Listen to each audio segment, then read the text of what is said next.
I will be responding to RBWM's Climate Strategy Consultation. One of my concerns is the time this is taking.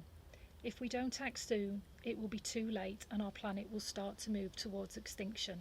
We need to act now, RBWM.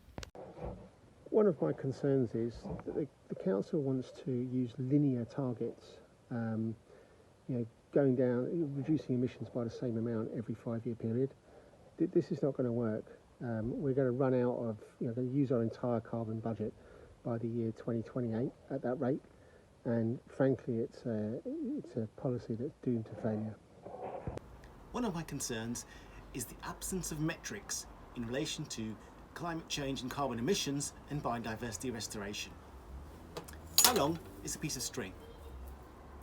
Well, without a ruler, a measure or a metric, we don't know. So we do not know without metrics whether the RBWM strategy and all its plans will ever reach its goals of net zero emissions and biodiversity restoration. One of the things that concerns me is I don't see much rigour in the strategy. To me, a project needs well-defined targets. You need to understand what your baseline is, where you are today, and you need to define who is going to take the actions to achieve the objectives and who's going to be accountable if those activities fail. And I'd like to see more of this rigour in their plans.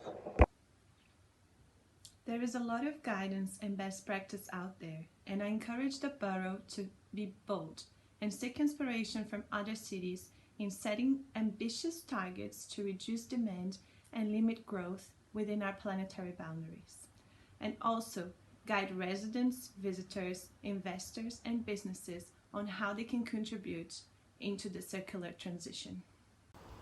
One of my concerns is to ensure the council doesn't forget about older and disabled people when designing transport initiatives.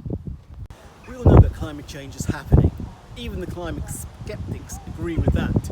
They may not agree with what's causing it, so we need to prepare. Our bodies, our buildings, our roads, our rails, our transport, our networks, our hospitals, our schools are used to dealing with 30-degree heat. But now we have to learn to deal with 40 and 50-degree heat. We must change our roads, our surfaces, our hospitals, our buildings, our new developments so that people can survive and thrive in 40, 50-degree heat, in flooding, in extreme weather conditions, in tidal surges on coastlines. The RBWM Climate Strategy contains none of this. One of my concerns is to ensure the council hears from many different sections of the community. One of my concerns is to assist the council in thinking about how to help people with disabilities to reduce, reuse and recycle. One of my concerns is that disabled people may not be able to use zero waste shops, and we want to be included in doing our bit to recycle and reduce what we use. One of my concerns is the air pollution in the town centre. I've considered that if a park and ride scheme were built on the outside of the town, the centre of town, Alexander car parks, coach parks, could be used for housing. This would reinforce the strength of the town centre, retail and social life, and would remove traffic from the town.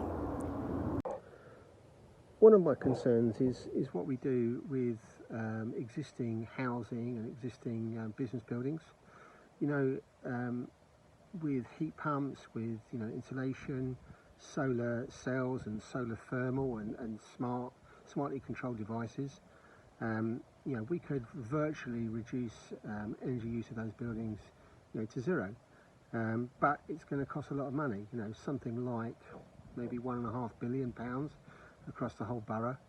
So where are the plans to do this, and where is our application to government for this money? One of my concerns is that many trees are being planted with good intentions, but all too soon they die through lack of ongoing care and watering. We need to ensure that they survive and become the ancient oaks and trees of the future. I'm responding to the RBWM's Environmental and climate consultation. One of my concerns is the conflicting messages with the use of green spaces and green belt for building houses not needed by this borough, rather than planting the number of trees already promised to help reduce the carbon emissions and increased biodiversity. One of my concerns is that development should only be on brownfield sites and subject to rigorous restrictions, especially in a climate emergency. The strategy does not make this commitment. One of my concerns is for the natural environment and biodiversity loss. The current strategy proposes a 10% biodiversity net gain only through the planning system. This does not seem anywhere near good enough given the amount of biodiversity that we're losing every day across the borough and across the country. One of my concerns is that we need to increase biodiversity, and whilst there is a mention of maintaining it, there is no baseline with which to measure it and no ambition to improve diversity. I am responding to the RBWM Environment and Climate Strategy consultation. One of my concerns is the quality of air that we breathe.